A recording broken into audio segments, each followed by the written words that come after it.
In this lab, we're going to do some actual packet sniffing and analyzing with Wireshark on your own computer. So, your manager has asked you to monitor traffic related to HTTPS.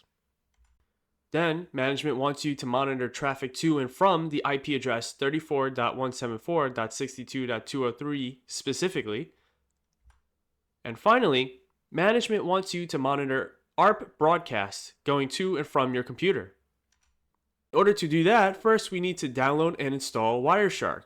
Click the link below this video to go to the Wireshark Foundation website and download the latest version of Wireshark for your operating system. Open the installer and follow the installation defaults and instructions to install Wireshark on your computer. Open Wireshark and select the network interface that you want to capture packets from. If you are using an Ethernet cable to connect to the internet, select Ethernet. If you're on Wi-Fi, select Wi-Fi. So double-click the capture source to start capturing packets. Our manager first asked us to monitor website traffic, and we know that websites use the HTTPS protocol. And the HTTPS protocol utilizes the TCP port 443, so let's filter by that. To filter, we'll have to put tcp.port equals 443 in the filter bar. Notice how only website traffic is now being shown in the display field. Once you have applied the display filters, you can start analyzing the captured packets. Select one of them to see inside the packet capture. Let's look at each element of this data packet to try and understand it. There will be a key terms and commands document with this lab, so you won't have to memorize them.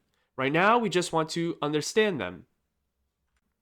Let's start with the first one, frame. So this is the frame number, indicating that this is the 20,669th frame captured in the current capture file. Here we have 1,482 bytes on wire, 11,856 bits, 1,482 bytes captured, which is, again, 11,856 bits. So this here indicates the size of the frame, both as it appeared on the network, which is on the wire, and as it was captured by Wireshark. In this case, the entire frame was captured. On interface device NPFF and then the ID, this section here indicates the network interface on which the frame was captured. The interface is identified by its device name and the ID. Section number. This indicates the section number of the current capture file. A capture file can contain multiple sections, each with its own set of frames. Interface ID. Again, this indicates the ID of the network interface on which the frame was captured, as well as its device name. Arrival time.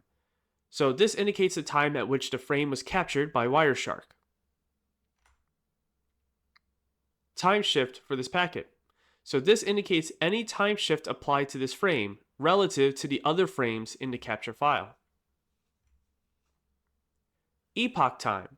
So this actually indicates the time at which the frame was captured expressed in seconds since January 1st, 1970, which is the Unix epoch.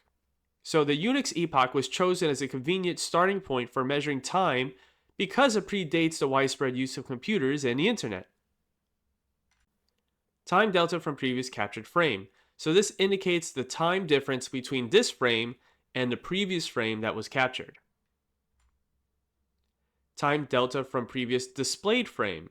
So this indicates the time difference between this frame and the previous frame that was displayed in Wireshark. Time since reference or first frame. So this indicates the time difference between this frame and a reference frame or the first frame in the capture file. Frame number. So this is a repeat of the frame number information provided earlier. Frame length. So this is, again, a repeat of the frame length information provided earlier. Capture length. Another repeat of the capture length information provided earlier. Frame is marked. So this indicates whether or not this frame has been marked by the user for further analysis or reference. Frame is ignored. So this indicates whether or not this frame has been ignored by Wireshark's display filters and is not being displayed to the user. Protocols in frame. So this indicates all of the protocols present in this frame, in order from lowest to highest layer. So in this case, the protocols present include Ethernet layer 2, IP layer 3, and then TCP and TLS, both layer 4, the transport layer. Coloring rule name and coloring rule string. So these indicate that a coloring rule has been applied to this packet based on its TCP protocol in this case. Ethernet 2. So this is the Ethernet header, which contains information about the source and destination MAC addresses, as well as the type of payload carried by the frame. Source. So this indicates the source MAC address of the frame. The address is displayed in both a human readable format and a hexadecimal format. So I've redacted them here as they are my network interface card's unique fingerprint. Destination. This indicates the destination MAC address of the frame. This address is also displayed in both a human readable format and a hexadecimal format. LG bit and IG bit. So these bits indicate whether the MAC address is globally unique, which would be the LG bit, which means that the address has been assigned by the manufacturer of the network interface card and is guaranteed to be unique worldwide, or whether it is an individual address, an IG bit, which could mean that the address has been assigned by a network administrator and may not be globally unique. But in this case, both addresses are globally unique and unicast, meaning that they identify a single network interface and is guaranteed to be unique worldwide. Type. So this indicates the payload carried by this Ethernet frame is an IP version 4 packet. Internet Protocol version 4. So this is the IPv4 header, which contains information about the source and destination IP addresses, as well as other details about the packet. Source. This indicates the source IP address of the packet. Destination indicates the destination IP address of the packet. Version. This indicates the version of the IP protocol used by this packet, in this case, IP version 4. Header length. This indicates the length of the IP header in bytes. Differentiated services field. So this field is used to indicate the quality of service desired for this packet. In this case, it is set to 0, indicating default service. Total length. This indicates the total length of the IP packet, including both the header and data in bytes. Identification. So this field is used to uniquely identify this packet within a stream of packets between two host devices. Flags. These bits are used to control fragmentation of the packet. So in this case, the don't fragment bit is set, indicating that this packet should not be fragmented.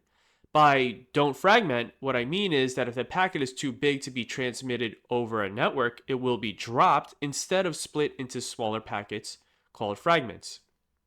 The sender will then get a message saying it's too big, and the sender can then adjust the packet before sending it again.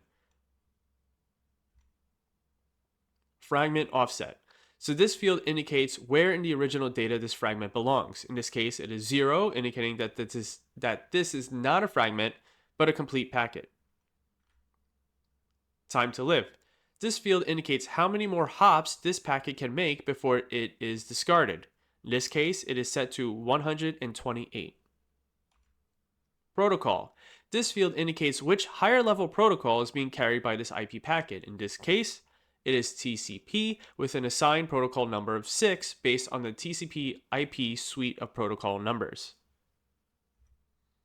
Header checksum. So this field contains a checksum used to verify that the IP header has not been corrupted in transit.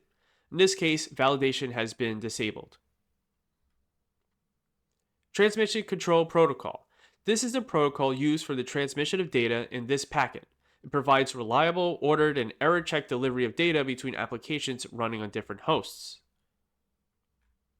Source port. So this is the port number used by the sending host to identify the application that sent the data. Destination port. This is the port number used by the receiving host to identify the application that should receive the data. Port 443 is used for HTTPS traffic. Sequence number. This is the sequence number of the first byte of data in this TCP segment. It is used to ensure that data is received in the correct order.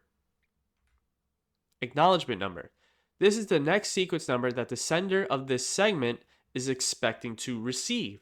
It is used to acknowledge receipt of the data. TCP segment length. This is the length of the data contained in this TCP segment. Flags. These are control bits that provide additional information about the TCP segment. In this case, only the acknowledgement flag is set, indicating that this segment contains an acknowledgement. Window. This is the size of the receive window, which specifies how much data can be sent before an acknowledgement must be received. Checksum. This is a value used to verify the integrity of the data in this TCP segment. Transport layer security. This is a protocol used to provide security for data transmitted over a network. In this case, it is being used to encrypt HTTP traffic, making it HTTPS traffic. TLS record layer. So this layer provides a way to encapsulate higher level protocols such as HTTP within TLS. In this case, there are two TLS records present, both containing encrypted application data. On the right-hand side of the packet capture is the same data represented as hexadecimal data. The binary data is represented as hexadecimal data here to make it easier for us to read. By selecting pieces of the packet capture file, you'll see the hexadecimal data gets highlighted, showing where that information is coming from within the data packet. So now, pick 3 website data packets with different source addresses and fill in the workpaper documentation sheet for this lab. There's an Analyze Data Packets section in there for you to fill out. Pause here to fill out the Analyze Data Packets section for those 3 website data packets. Okay, now we can work on filtering for traffic to and from the specific IP address 34.174.62.203. The filtering line for IP addresses is ip.addr and then the IP address, which here is 34.174.62.203. On a browser window, go to intertechwarrior.com. As long as my website is still on that server, you should see packets flowing in from that IP address now. Pick 3 of them with different protocols and source addresses and fill in the workpaper documentation sheet for this lab. Now, filter for ARP broadcasts by typing in ARP in the filter bar. Pick 3 ARP broadcasts that have different sources and fill in the workpaper documentation sheet for this lab. Once you've filled in the work documentation, write a narrative explaining what you found and include screenshots of the packet captures you analyzed. Then share your lab folder, which should contain your Google Word doc notes and narrative, using the anyone with the link can organize, add, and edit access, so you can submit your lab for review. If you don't know how, refer to the instructions in the lab's intro video section of this program.